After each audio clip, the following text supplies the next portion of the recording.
Welcome to our channel EPS study material. आज हम हिंदी का लेसन प्लान 11 डिस्कस करेंगे और हमारा टॉपिक है भविष्य का भय। तो हम देखेंगे इसे कैसे बनाएंगे। सबसे पहले हम लेफ्ट हैंड साइड में दिनांक डालेंगे जो भी होगी वो, फिर विषय, फिर उप विषय, गद्य, फिर प्रकरण डालेंगे, जो भी टॉपिक होगा उसको लिखेंगे और हमेशा अंडरलाइन करेंगे। उसके बाद आ जाता है हमारा कक्षा, क्लास, समय और चक्र। उसके बाद हमारा सामान्य उद्देश्य आ जाता है। सामान्य उद्देश्य सारे लेसन प्लान में सेम ही होता है। सामान्य उद्देश्य के बाद आ जाता है हमारा विशिष्ट उद्देश्य। ठीक है, विशिष्ट उद्देश्य में हमारा ज्ञानात्मक उद्देश्य, ये सारी चीज़ हम लिखेंगे। उसके बाद आ जाता है हमारा नेक्स्ट हमारा आ जाता है बोधात्मक उद्देश्य। बोधात्मक उद्देश्य में भी हम सेम देखेंगे, जैसे कि हमने यहाँ लिखा है छात्र भविष्य का भय नामक पाठ के भाव को समझ सकेंगे। तो जहाँ जहाँ हमारा टॉपिक आएगा वो ध्यान देंगे। उसके बाद आ जाएगा हमारा भावात्मक उद्देश्य। भावात्मक उद्देश्य में भी हमने ये लिखा है छात्र भविष्य का भय नामक पाठ के विचारों का उल्लेख कर सकेंगे।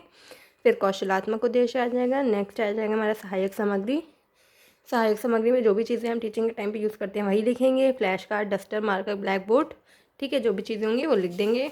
उसके बाद आ जाएगा नेक्स्ट हमारा प्रस्तावना प्रश्न, इंट्रोडक्टरी क्वेश्चन। हमारे कॉलेज में 3 बनवाए गए हैं तो हमने 3 बनाएंगे।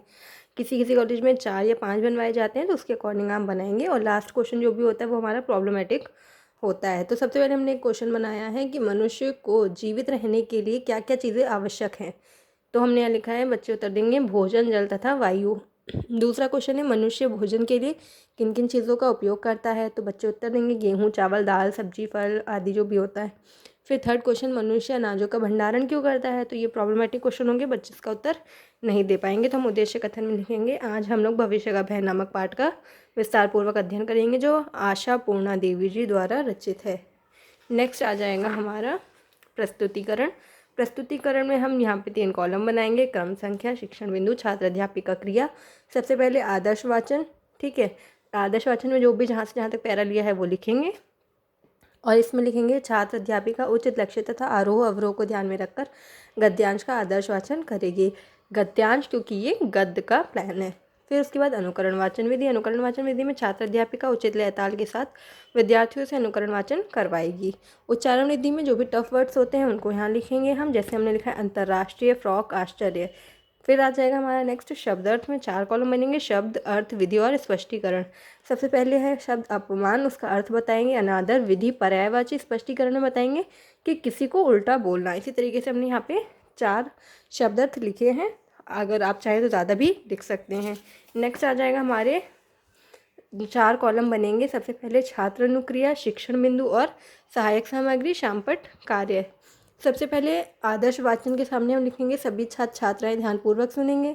फिर नेक्स्ट हम लिखेंगे शिक्षिका के आदेश अनुसार गद्यांश का अच्छे अनुकरण करेंगे।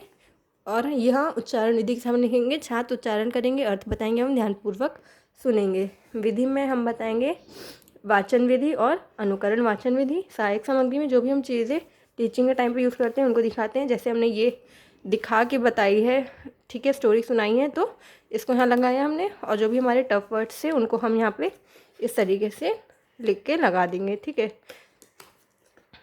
आश्चर्य, अंतर्राष्ट्रीय, ठीक है, इस तरीके से। फिर शामपट कार्य में शब्द अर्थ जो भी हमने लिखे थे उन्हीं को ही हम यहाँ पर भी लिख देते हैं। इसके बाद नेक्स्ट हमारा आ जाएगा बोधात्मक प्रश्न। बोधात्मक प्रश्न में हमने 3 क्वेश्चन बनाए हैं। जो भी हमने पढ़ा है उसी से ही 3 क्वेश्चन बनाए हैं हमने। जैसे हमने पहला बनाया है किसने स्कूल से आने के बाद ना खाना खाया और ना खेलने गई। दूसरा है किसकी माँ नौकरी छोड़कर चली गई थी। फिर मुंह फुलाकर तुलतुल कहाँ जाकर बैठ गई थी। इस तरीके से हमने क्वेश्चन बनाए हैं। फिर हम यहाँ पे शामपट सारांश लिखेंगे। शामपट सारांश में हमने सबसे पहले लेफ्ट हैंड साइड में दिनांक, विषय, उपविषय और प्रकरण डाला है। टॉपिक को अंडरलाइन करेंगे।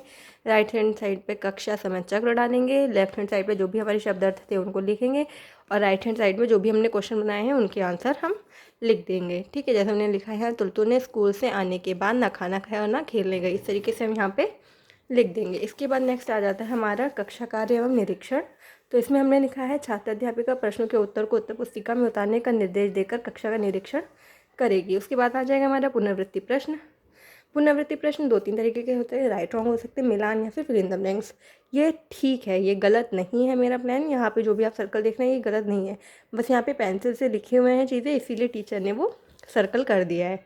ठीक है, तो आप ये सेम बना सकते हैं फिर उसके बाद आ जाएगा हमारा गृह कार्य। गृह कार्य में हमने लिखा है अंतर्राष्ट्रीय बाल वर्ष के संदर्भ में मिस के विचारों का तुलतुल पर क्या प्रभाव पड़ा, लिख कर लाएँ।